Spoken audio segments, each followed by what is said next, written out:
and what it really was. High heels were invented for men, the forgotten truth. Target, 8 to 10 minutes, approx.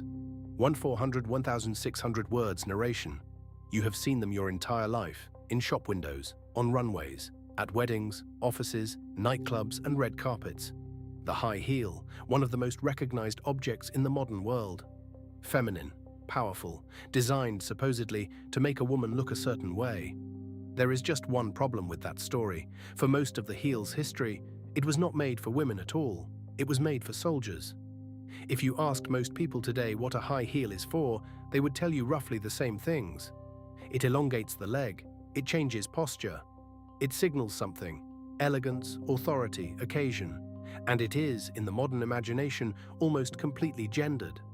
A woman's object, a woman's choice, loaded with decades of cultural argument about who wears them and why. But that argument, the feminist argument, the fashion argument, the power argument, it is all happening on top of a history that most people have never seen. A history that begins not in a Parisian atelier, not in a glossy magazine, and not in a movie costume department. It begins in the stirrups of a Persian cavalry soldier. Centuries before the Common Era, cavalry soldiers across Central Asia and the Middle East faced a very specific mechanical problem. An archer on horseback needs stability. When you stand in the stirrups to draw a bow, your foot needs purchase. It needs something to grip against. A flat-soled shoe slides forward through the stirrup under tension. A heel stops that. Archaeological and material evidence from Persian equestrian culture, studied by museum collections including the Bata Shoe Museum in Toronto and the Victoria and Albert Museum in London, shows heeled boots being used in this context from at least the early medieval period, possibly earlier. This was not a fashion statement, this was engineering. The heel existed to keep a man on his horse in combat. For hundreds of years, the heeled boot remained a military and equestrian object. It traveled with armies. It appeared across the Silk Road. It moved from Persian cavalry to Mongolian riders to Ottoman soldiers, always serving the same function. Then, in the late 16th century, something shifted. Persian ambassadors arrived at the courts of Europe. They came bearing gifts, conducting diplomacy, and they came wearing heels. European aristocrats noticed. Here were men from one of the most powerful empires in the world, wearing a distinctive boot that no European nobleman currently owned. And European men, specifically men who wanted to project power, military authority, and status, began to copy them. By the early 1600s, heeled shoes had spread across European courts. The meaning had already begun to change. No longer purely functional, the heel had become a symbol. It said, "I am the kind of man who rides. I am the kind of man who commands." Height mattered in a literal sense. A man on a raised heel was physically taller than the men around him. Power had always been associated with stature. At the court of Louis XIV of France, the heel became something else entirely. Louis was not a tall man by the standards of the court.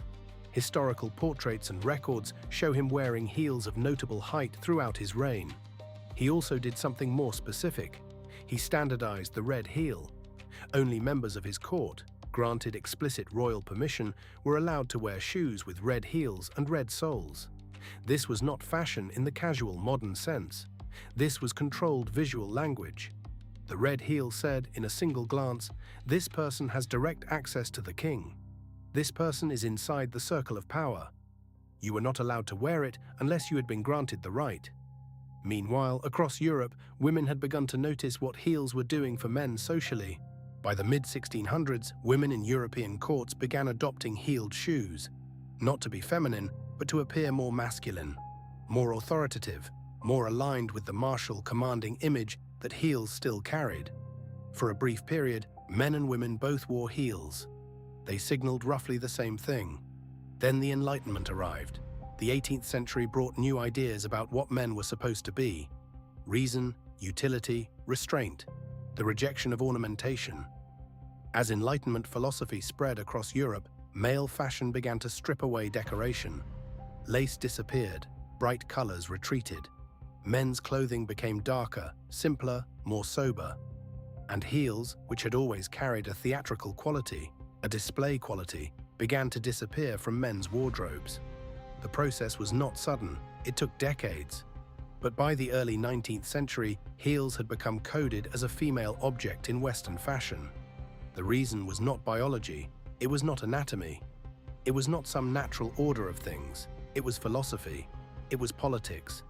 It was a decision made across several generations that ornament belonged to women and utility belonged to men.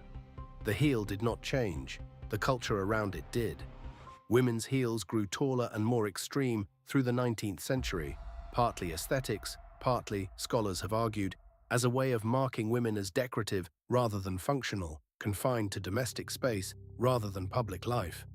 The object that had been designed for a cavalry soldier was now being used to signal something almost precisely opposite. The 20th century accelerated the heel's transformation. In the early 1950s, the stiletto emerged, a thin, steel-reinforced spike, structurally impossible before modern materials, associated with designers including Roger Vivier working with Christian Dior. The stiletto was extreme, it was architectural. It changed the entire geometry of the foot and body. It also became, within a decade, one of the most culturally loaded objects in the world, a symbol of femininity and also of constraint, of power and also of vulnerability, worn freely by some, rejected by others, debated by nearly everyone who thought carefully about it. That debate has never fully resolved. What most people do not know when they enter it is that they are arguing about an object whose original design had nothing to do with any of this. Men still wear heels, of course. The cowboy boot, the Chelsea boot, military dress boots, certain fashion contexts. The heel never fully left men's wardrobes, it simply stopped being acknowledged. The line was always more permeable than the culture admitted. There is a shoe in a museum in Toronto. It is small, it is worn. It belongs to a Persian equestrian tradition that is roughly 1,000 years old.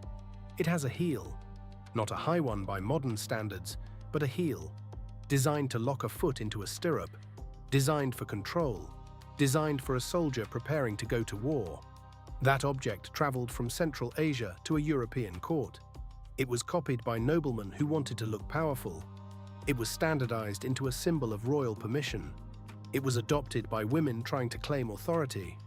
It was taken away from men by a philosophy that decided utility was masculine and ornament was not. And it arrived in the 21st century as one of the most gendered, most argued about objects in consumer culture. None of that was planned. None of it was inevitable. It was a series of decisions made by people who were not thinking about what the object had meant before, because they did not know. Now you do. The next time you see a pair of heels, you are looking at a cavalry tool. You are looking at something that was never meant to be what it became.